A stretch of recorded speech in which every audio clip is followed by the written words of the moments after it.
अरे राम राम राम, ये युवती तो कितनी सुंदर है। इसकी जैसी रूपवान स्त्री तो मैंने आज तक नहीं देखी। मैं तो इसकी तरफ ही खींचा चला जा रहा हूँ। हे सुंदरी, तुम कौन हो जो अपने इस सौंदर्य से सबको अपनी ओर खींच रही हो? राजकुमार जी, उठ जाइए। अब और कितना सोएंगे आप? जल्दी से हमारे साथ चलिए। महाराज की हालत बहुत ज्यादा बिगड़ गई है। आप सपने की दुनिया से बाहर आइए राजकुमार। अरे मंत्री जी, क्या हुआ आपको? सुबह सुबह इतना अच्छा स्वप्न देख रहा था, आपने उसे तोड़ दिया। राजकुमार जल्दी चलिए, महाराज की हालत और भी ज्यादा बिगड़ गई है। वो बार बार आपको पुकार रहे हैं। जयसिंह की यह बात सुनते ही राजकुमार जल्दी ही अपने पिता के पास जाता है। पिताजी, आपको अचानक से क्या हो गया? रात को तो आपकी तबीयत एकदम ठीक थी। बेटा, अब मेरा अंतिम समय आ चुका है। अब मेरे ऊपर किसी भी दवा या दुआ का असर नहीं होगा। नहीं नहीं पिताजी, आप ऐसी बात मत किया कीजिए। मैं आपको कुछ भी नहीं होने दूंगा। पुत्र, ये सारी बातें छोड़ो। जो मैं कह रहा हूँ उसे ध्यान से सुनो। हाँ, बोलिए पिताजी, आप क्या कहना चाहते हैं? बेटा, हमारे मंत्री साहब तुम्हारे पिता के समान ही है। तुम सदा उनकी बात का सम्मान करना, उनकी हर बात को मेरा आदेश समझकर ही उसका पालन करना। हाँ पिताजी, आप जो बोलेंगे मैं वही करूँगा, परंतु आप ऐसी बातें अपने मुंह से ना निकालिए। राजकुमार के इतना बोलते ही राजा के प्राण निकल जाते हैं। पिताजी, आप इस प्रकार मुझे छोड़कर नहीं जा सकते। पिताजी। बेचारा राजकुमार अपने पिता की मृत्यु पर फूट फूट कर रोने लगता है। राजकुमार जी, संभालिए अपने आप को। यदि आप भी इस प्रकार शोक विभोर हो जाएंगे तो राज्य का क्या होगा?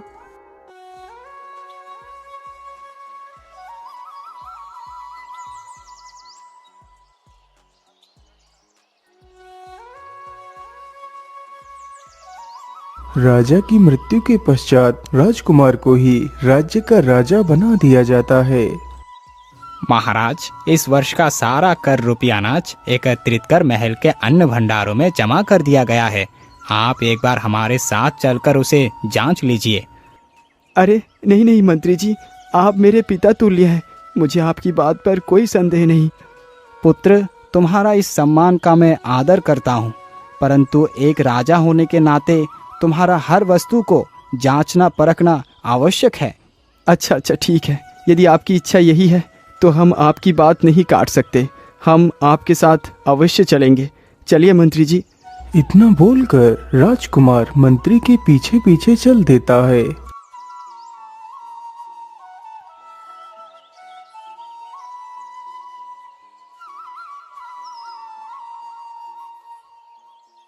महाराज, यहाँ पर 2 कमरे हैं और दोनों ही अन्न से भरे हुए हैं। आइए, हमारे साथ अंदर आइए।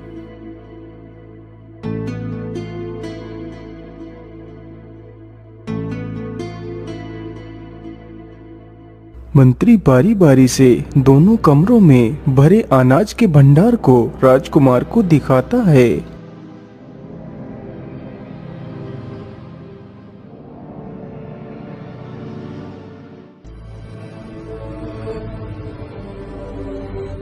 मंत्री जी, आपने बताया था यहाँ पर सिर्फ 2 कमरे हैं, लेकिन यहाँ तो एक तीसरा कमरा भी है।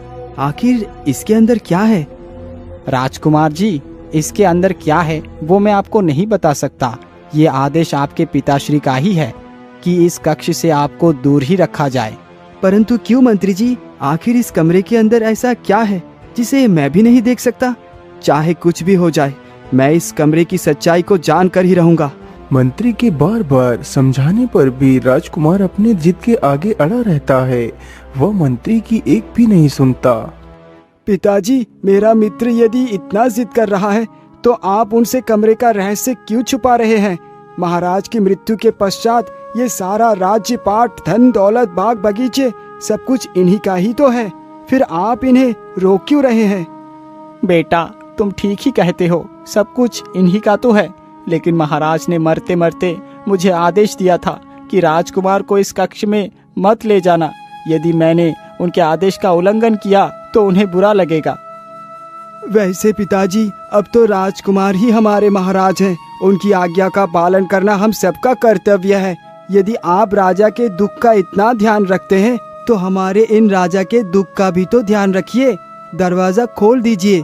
राजकुमार को दुखी देखकर हमारे राजा को भी शांति नहीं मिलेगी। यदि ऐसी बात है पुत्र, तो ये लो चाबी और इस कमरे को खोलकर देख लो। चाबी मिलते ही मंत्री पुत्र दरवाजे को खोलता है और तीनों ही कमरे के अंदर प्रवेश कर जाते हैं। राजकुमार अपनी नजरों को जल्दी ही पूरे कमरे में इधर उधर दौड़ाता है, लेकिन उसे कमरे में ऐसा कुछ भी खास दिखाई नहीं दिया। वैसे ये कमरा भी बाकी कमरे के समान ही है। आखिर इसमें ऐसा क्या खास था जो पिताजी मुझे नहीं दिखाना चाहते थे? राजकुमार इतना बोल ही रहा था कि तभी राजकुमार की नजर सामने एक तस्वीर पर पड़ती है। अरे ये क्या? ये तस्वीर तो उसी युवती की है जिसे मैं कई बार अपने सपने में देख चुका हूँ। आखिर ये सुंदरी कौन है? राजकुमार, ये मयूर राज्य की राजकुमारी सुषमा है। वाह वाह वाह! इस सुंदरी के रूप के आगे तो स्वर्ग की अप्सराएं भी नतमस्तक हो जाए। इसके रूप की व्याख्या करना असंभव है। इसीलिए मंत्री जी, मैं राजकुमारी सुषमा से ही विवाह करूंगा। ये मेरा वचन है। जब तक मैं राजकुमारी सुषमा को अपनी पत्नी नहीं बना लूंगा, तब तक सिंहासन पर नहीं बैठूंगा। अरे नहीं नहीं राजकुमार, आप ये कैसी बातें कर रहे हैं? राजकुमारी सुषमा से विवाह करना इतना भी आसान नहीं। वो 7 समुंदर के बीच रहती है। तो क्या हुआ मंत्री जी, मैं राजकुमारी सुषमा को पाने के लिए 7 समुंदर के बीच भी पहुंच जाऊंगा। राजकुमार जी, यदि आप वहां पहुंच भी गए तो राजकुमारी से विवाह करना तो दूर, उनसे भेंट करना भी संभव नहीं है।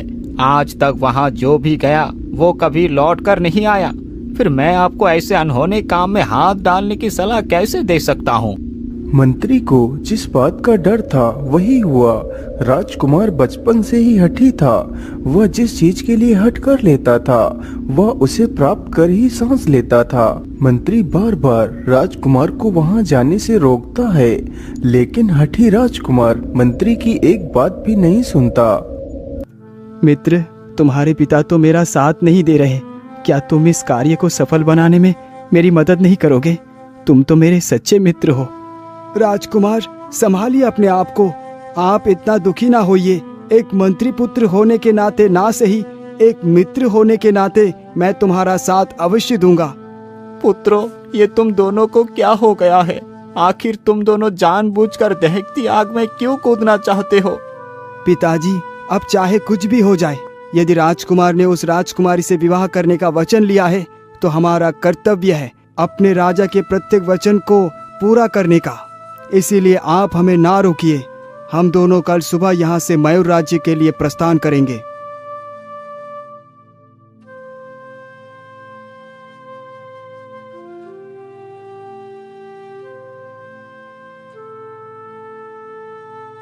अगली सुबह होते ही दोनों मित्र एक एक घोड़े पर सवार होकर मयूर राज्य की खोज में निकल पड़ते हैं।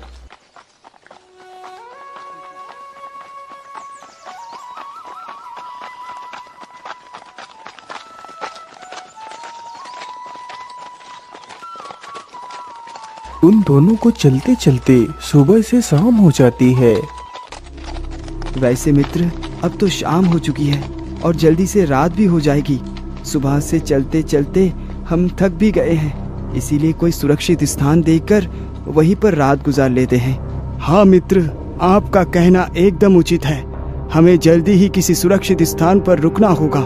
ये सारी बातें करते करते वह दोनों एक बगीचे के पास पहुंचते हैं। अरे भाई, आज रात इस बगीचे में ही रुकना कैसा होगा?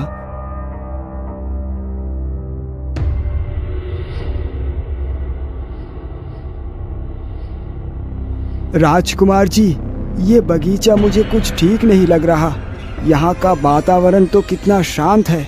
ऐसा लगता है जैसे इस बगीचे में जरूर कोई रहस्य छुपा हुआ है। मित्र, तुम तो कितना डरते हो। इस बगीचे के अंदर कोई भी रहस्य नहीं है। चलो अब इसके अंदर चलते हैं। राजकुमार अपने मित्र की कोई बात को नहीं सुनता। मजबूरन उस मंत्री पुत्र को भी बगीचे के अंदर जाना पड़ता है।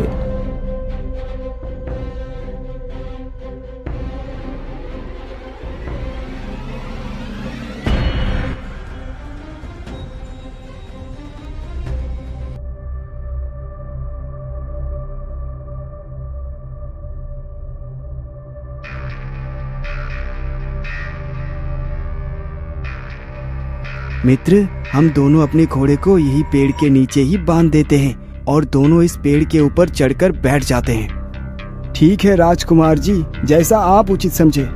इतना बोलकर वह दोनों अपने घोड़े पेड़ के नीचे बांध देते हैं और दोनों ही पेड़ के ऊपर चढ़कर बैठ जाते हैं।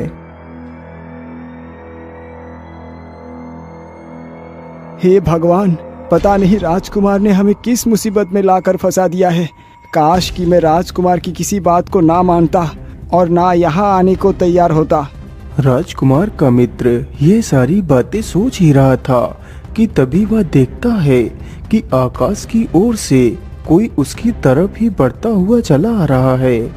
राजकुमार जी, जरा उधर देखिए, ये हमारी ओर को ही कोई बढ़ता हुआ चला आ रहा है। अब हम क्या करें?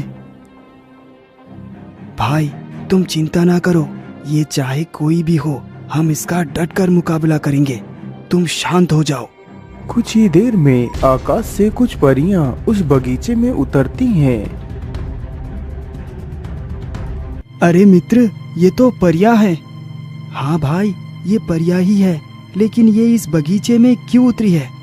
राजकुमार जी, मैं तो पहले ही कह रहा था कि इस बगीचे में चलना उचित नहीं होगा। अब तो हमने अपनी आंखों से ही देख लिया। मित्र, तुम इतना डरते क्यों हो? तुम मेरे ऊपर विश्वास रखो, सब कुछ ठीक हो जाएगा। तभी उनमें से एक परी अपनी जादुई छड़ी से उस पूरे बगीचे को रोशनी से भर देती है। कुछ ही देर में आसमान की तरफ से एक सिंहासन उड़ता हुआ उसी बगीचे में आकर उतरता है, जिस पर एक सुंदर युवती बैठी हुई थी। कुछ ही देर में वह सुंदर युवती ताली बजाती है तो उसके सामने एक परी जाकर खड़ी हो जाती है। वाहक परी, तुम जल्दी से जाओ और उस राजकुमार को लेकर मेरे सामने प्रस्तुत करो। राजकुमारी की यह बात सुनकर परी तुरंत ही उसी ओर को बढ़ने लगती है जिस ओर वह दोनों मित्र पेड़ पर चढ़कर बैठे हुए थे। मित्र, ये परी तो हमारी तरफ ही बढ़ रही है। कहीं इसे हमारे यहाँ होने का कोई सुराग तो नहीं मिल गया?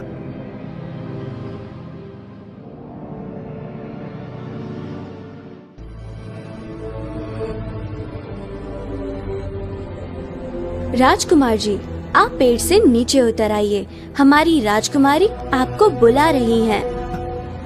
लेकिन तुम्हारी राजकुमारी को मुझसे क्या काम है?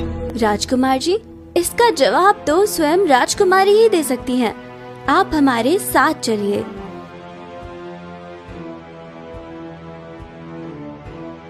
क्या हुआ राजकुमारी? आप कौन हैं और कहां से आई हैं? आपने मुझे यहाँ क्यों बुलवाया है? राजकुमार जी, मैं परीलोक की राजकुमारी उत्तरा हूँ। मुझे श्राप मिला है कि जब मैं पृथ्वी लोक पर आकर किसी राजकुमार से विवाह करूँगी तो मुझे मेरे पंख वापस मिल जाएंगे। परंतु क्षमा कीजिए राजकुमारी जी, मैं आपसे विवाह नहीं कर सकता। लेकिन क्यों राजकुमार? आखिर मुझ में ऐसी कौन सी कमी है कि तुम मुझसे विवाह नहीं करना चाहते?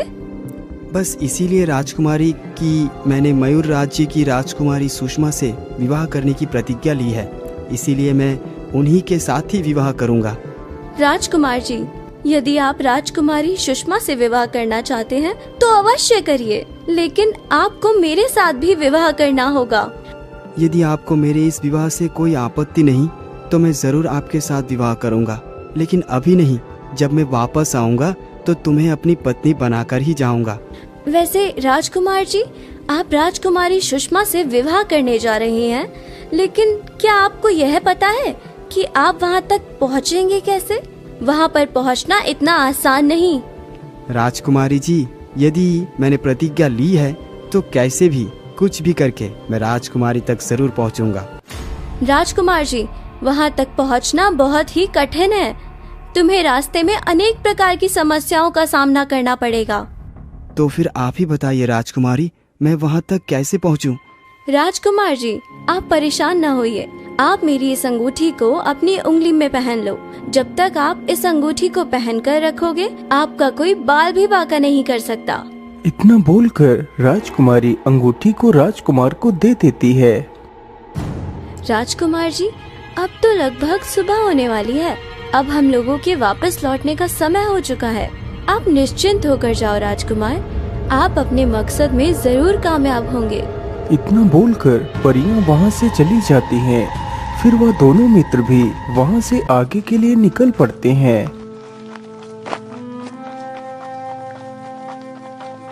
अरे वाह राजकुमार, आप तो विवाह करने निकले थे राजकुमारी सुषमा से। रास्ते में एक और सुंदरी राजकुमारी मिल गई। ये सारी बातें करते हुए वह दोनों आगे बढ़ते रहते हैं।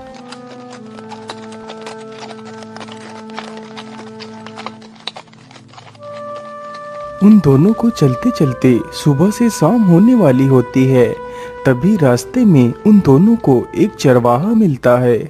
अरे भाई, आप लोग इधर कहाँ जा रहे हैं? आप लोग इधर को मत जाइए, इससे आगे का जंगल बहुत ही खतरनाक है। आप मेरी मानो तो यहीं से वापस लौट जाइए।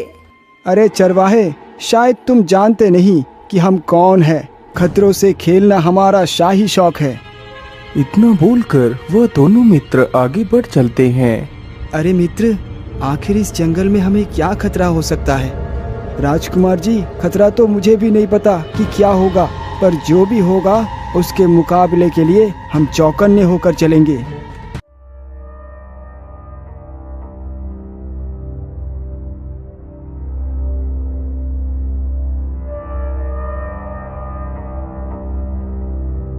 वह दोनों चलते चलते घने जंगल के बीच से गुजरते हैं। धीरे धीरे अंधेरा भी काफी हो चुका था।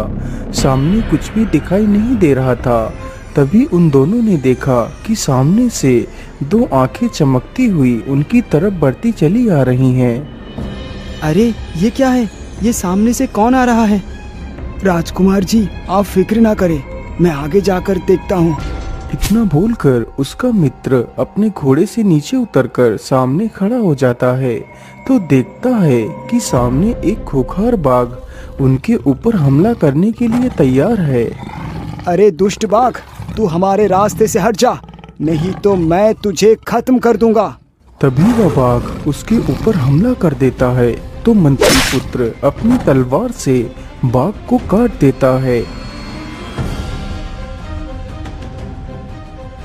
वाह वाह मित्र, मुझे आज पता चला कि तुम कितने बहादुर हो। तुम्हें तुम्हारी बहादुरी का इनाम जरूर मिलेगा। राजकुमार इतना कह ही रहा था कि तभी आसमान में से बिजली कड़कने लगती है। देखते ही देखते तेज हवाओं के साथ बारिश शुरू हो गई। अरे ये क्या हो गया? अभी कुछ देर पहले तो मौसम एकदम साफ था, अचानक से बारिश कहाँ से आ गई? राजकुमार जी, हमें जल्दी से कोई सुरक्षित स्थान ढूंढकर रुक जाना चाहिए। हाँ, हमें जल्दी ही यहाँ से निकलना चाहिए। फिर वह दोनों मित्र जंगल में कुछ दूर आगे बढ़ते हैं। कुछ ही दूर चलने पर उन्हें एक झोपड़ी दिखाई देती है। जय सिंह, जरा उधर देखो, यहाँ पर तो एक झोपड़ी है। चलो आज रात इसी के अंदर चलकर गुजारते हैं। राजकुमार की इस बात को सुनकर दोनों मित्र अपने घोड़े से नीचे उतरकर झोपड़ी के अंदर चले जाते हैं।